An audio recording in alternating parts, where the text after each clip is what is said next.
नमस्कार दोस्तों, मेरा नाम है किरण भोसले और आप देख रहे हैं मेरा YouTube channel Chhatrapati market Gurukul. दोस्तों, जैसे कि आप सबको पता है कि इस हफ्ते जो है 4-4 बड़े-बड़े आईपीओ लाइनअप हैं। तो आपके मन में भी अभी कन्फ्यूजन पैदा हो रहा होगा कि इतने 4 आईपीओ में से किस-किस को चुनना, किसे चुनें, किस किस कौन से आईपीओ में ही पैसा लगाएँ, जहाँ पे हमको मैक्सिमम गेन हो, मैक्सिमम हमको लिस्टिंग गेन मिले।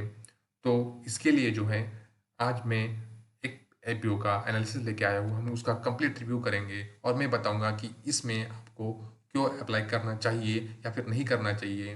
अगर करना चाहिए तो उसके पीछे की वजह क्या-क्या है, हम उसका कंप्लीट डिटेल एनालिसिस करेंगे। तो आप इस वीडियो को आप आखिर तक देखिए ताकि आपका इसमें कन्विक्शन बन जाए और आप अच्छे से इसमें अप्लाई कर पाएँ और लिस्टिंग गेन अगर हो तो कितना होगा, ये सब भी मैं बताऊँगा। तो आप पूरा वीडियो जो है आप आखिर तक देखिए। देखो दोस्तों, जो आईपीओ आज हम एनालिसिस करने वाले हैं उसका नाम है देवयानी इंटरनेशनल आईपीओ। ये जो आईपीओ है 4 अगस्त से 6 अगस्त तक खुला है। 1838 करोड़ का इसका जो है साइज है और जो है उसमें से 440 करोड़ का ये फ्रेश इशू ला रहे हैं। ऑफर फॉर सेल जो है ये 1398 करोड़ का इनका ऑफर फॉर सेल है। जो भी एग्जिस्टिंग प्रोमोटर होंगे वो एग्जिट कर रहे हैं, लेकिन फ्रेश इशू जो है इन्होंने 440 करोड़ करा रहे हैं। अब ये फ्रेश इशू इसका पर्पज़ क्या है? तो जो है कुछ ये अपना कर्जा कम करना चाह रहे हैं और कुछ जनरल पर्पज जैसे हो सकता है कि कुछ एक्सपेंशन के लिए उनको यूज़ करना पड़े। तो इसके लिए जो ये फ्रेश इशू 440 करोड़ का ये ला रहे हैं, जो इनके वर्किंग कैपिटल में यूज़ होगा। फेस वैल्यू जो है ₹1 की फेस वैल्यू है। प्राइस भी 86 किया गया है। 86 से ₹90 तक तय किया गया है, लेकिन अपने लिए तो कट ऑफ के ही अप्लाई करना रहता है। तो ₹90 का ही आप पकड़ के चलिए कि ₹90 ही इसकी जो है इशू प्राइस है। उसके बाद लिस्टिंग दोनों एक्सचेंजेस पे होगी। रिटेल पोर्शन जो है 10% का है। अब 10% का क्यों किया गया है? क्योंकि ये जो है भले ही इतना हाइप इसके ऊपर अभी चल रहा हो, लेकिन ये अभी भी लॉस मेकिंग कंपनी है। तो उसको भी मैं बताऊंगा कि ये लॉस मेकिंग है, फिर भी जो है इसमें क्यों जो है इतना सब कुछ इसमें इसका टेंशन जो है ये ले रहा है। तो ये हम लोग बाद में जब मैं उसका जो फाइनेंशियल स्टेटमेंट का एनालिसिस करूंगा तो मैं बताऊंगा कि इसमें क्या नई बात है।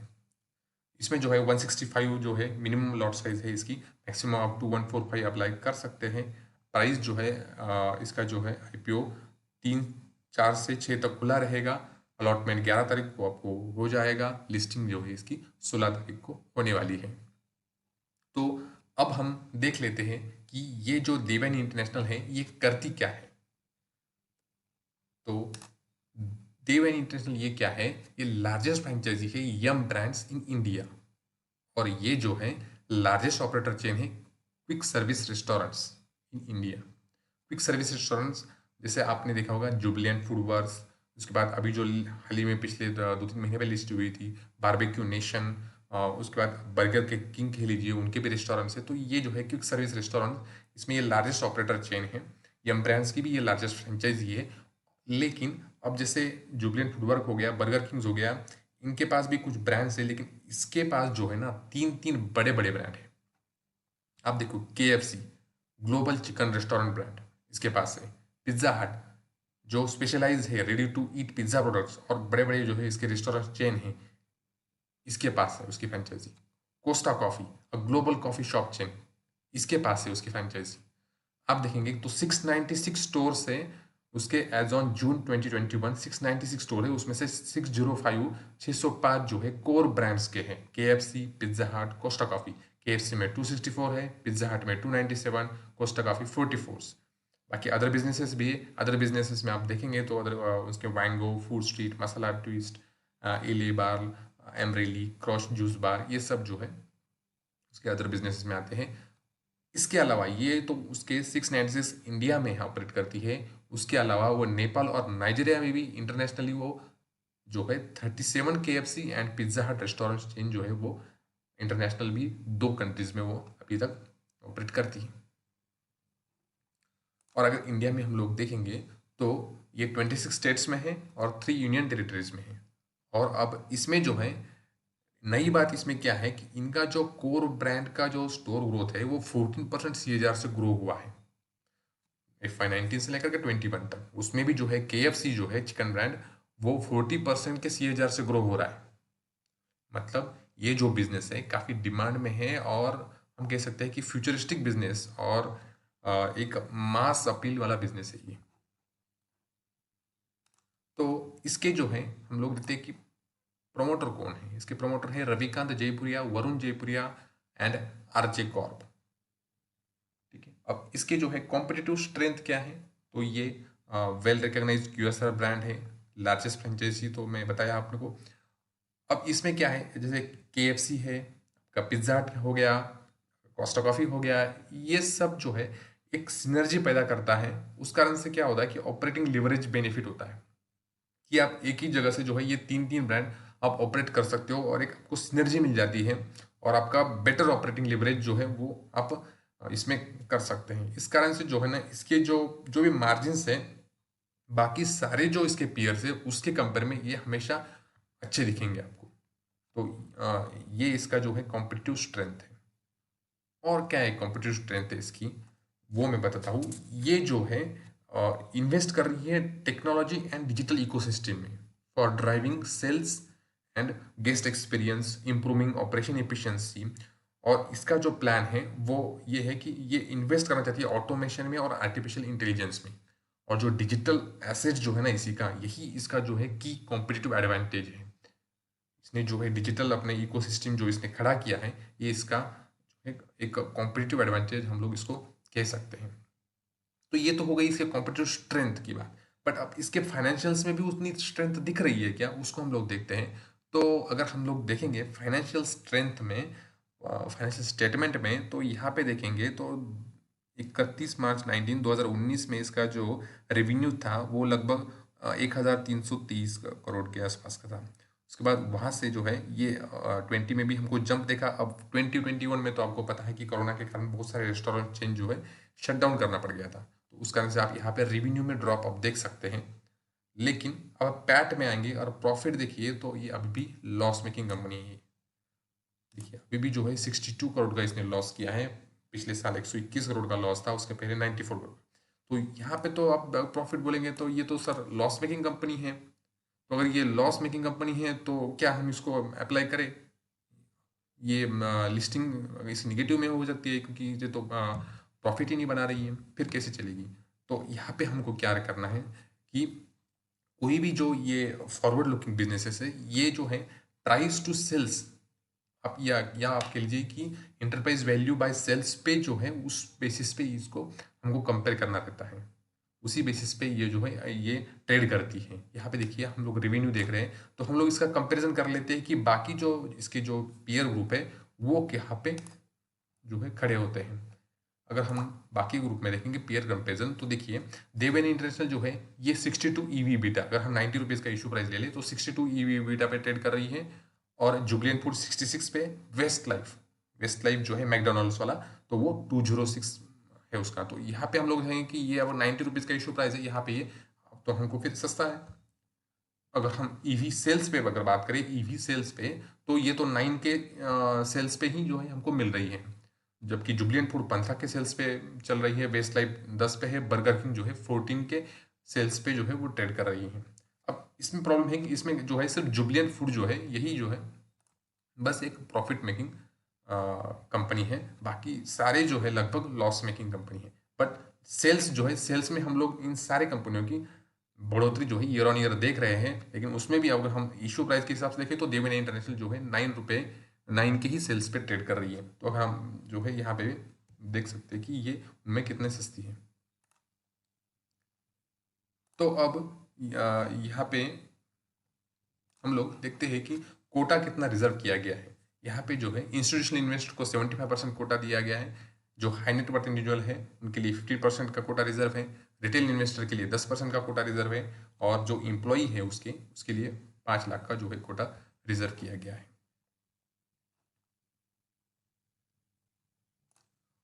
अब देखते हैं कि इसकी जो है ना एक यूनिक स्ट्रैटेजी है, जो ये दिव्य इंटरनेशनल है, इसकी एक यूनिक स्ट्रैटेजी है एक्सपेंशन की और डेवलपमेंट की।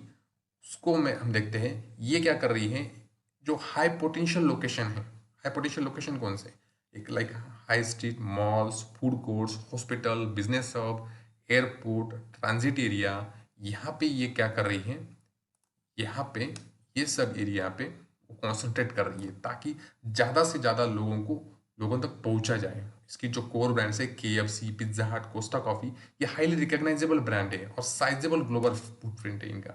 और ये जो है एक स्ट्रैटेजिक लोकेशन पे ये टारगेट कर रही है 26 स्टेट्स में और 3 यूटीज में इसके ऑलरेडी जो है रेस्टोरेंट्स पहुंच चुके हैं।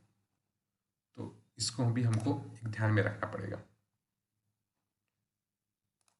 अभी हम लोग आते हैं कि ये जो है इसका ग्रे मार्केट में क्या हलचल चल रहा है। ये तो हमने फाइनेंशियल्स की बात कर ली, लेकिन ग्रे मार्केट में या अनलिस्टेड मार्केट स्पेस में यहाँ पे क्या हलचल चल रही है। तो ग्रे मार्केट में आप देखेंगे तो ग्रे मार्केट प्रीमियम जो है इसका KFC का लगभग 56% जो है इंक्रीज हुआ है विद इन अ वीक जो है यहाँ पे अब लोग हम देखेंगे तो ये शार्प जंप हुआ है, यानी कि और ऊपर से क्या है 10% का ही रिटेल कोटा है। तो रिटेल ज़्यादा रिटेलर्स को इसमें पता नहीं मिले नहीं मिले, लॉट कितना मिले नहीं मिले, क्योंकि बहुत सारा एप्लीकेशन इसमें आने वाला है। और उसमें देखेंगे तो ये 56% जो है ऑलरेडी ग्रे मार्केट प्रीमियम में जंप देख रहे हैं। कितना चल रहा है वो हम लोग देख लेते हैं। तो अगर हम ग्रे मार्केट प्रीमियम पे अगर आ जाए यहाँ पे तो देखिए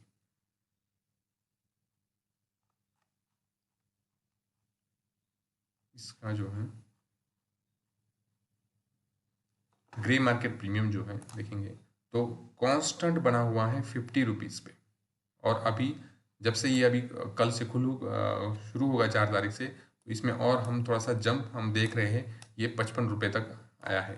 तो मुझे मेरा जो एनालिसिस कहता है और मेरा पिछला जो ट्रैक रिकॉर्ड हिस्ट्री में जो देख रहा हूँ कि बर्गर किंग जो लिस्ट हुआ था और बारबेक्यू नेशन और जितने भी ये QSR चेन लिस्ट हुए हैं, जो भी इसके पीयर ग्रुप हैं, उसमें जो अभी और जो अभी ये डिजिटलाइजेशन का ज़माना आया है, डिजिटल कंपनी जो ये नई नई लिस्ट हो रही है, मुझे ऐसा लगता है कि ये प्रीमियम और बढ़ेगा। और 90 रुपीज़ का जो इशू प्राइस है उसके कंपेयर में मुझे लग रहा है यहाँ पे कि लगभग 70 से 80% का तो मिनिमम जो है लिस्टिंग है यहाँ पे उम्मीद मैं कर रहा हूँ। तो अगर आप 4 IPO में, बाकी अभी रिव्यू अगर टाइम मिला तो करूँगा, लेकिन अगर आपको पहला प्रायोरिटी अगर किसी को देना होगा तो देवयानी इंटरनेशनल को ही आप दे सकते हैं। आपको जो है आराम से 70 से 80% मिनिमम लिस्टिंग तो मिलेगा ही मिलेगा। हो सकता है लिस्टिंग के बाद ये और भी दौड़े और आपको 100% या उसके भी ऊपर तक का जो है इसमें मुनाफा जरूर मिल सकता है। तो आपको अगर एक ही लॉट अप्लाई करना है तो इसको आप श्योर शॉट अप्लाई कर सकते हैं। शॉर्ट टर्म के लिए भी अच्छा है शेयर, और लॉन्ग टर्म के लिए जो है उसके बाद हम लोग क्वार्टर ऑन क्वार्टर जब एनालिसिस करेंगे, अगर मान लो प्रॉफिट में ये कंपनी आ गई, सेल्स में कितनी बढ़ोतरी हो रही है, 20% 30% सेल्स ग्रोथ देखेंगे, कांस्टेंट स्टोर सेल्स ग्रोथ देखेंगे, उसके बेसिस पे हम लोग लॉन्ग टर्म का जो है एनालिसिस करेंगे। लेकिन अगर शॉर्ट टर्म के लिए देखना है तो इसमें आप जरूर दाव खेल सकते हैं, आपको तगड़ा मुनाफा इसमें होगा, ये मैं गारंटी के साथ कह सकता हूँ। जितना भी इसका मैं जो एनालिसिस किया है उसके हिसाब से आप इसमें ज़रूर पैसा लगाइए, आपको बहुत तगड़ा मुनाफा ज़रूर होगा। दोस्तों, तो आज हमने इसका कंप्लीट एनालिसिस कर लिया है, तो आपको बेस्ट ऑफ लक, आप अप्लाई करिए। आपको लगेगा तो ठीक है IPO, नहीं लगा तो भी मैं इसके एक स्ट्रैटेजी मेरे पास है वो मैं लेके आऊँगा। उसको अगर आपको देखना होगा तो इस जो है उसको अगर आपको सुनना है या देखना है या जानना है तो मेरे इस वीडियो को आप लाइक कर लीजिए, और चैनल को अगर आप सब्सक्राइब नहीं किए होंगे तो सब्सक्राइब करके नोटिफिकेशन ऑन कर लीजिए। तो जब भी मैं नया वीडियो डालूंगा तो जो है आपको नोटिफिकेशन मिल जाएगा। इस वीडियो में इतना ही, मिलते हैं नई वीडियो में, तब तक के लिए जय हिंद, जय शिवराय, जय शंभुराज।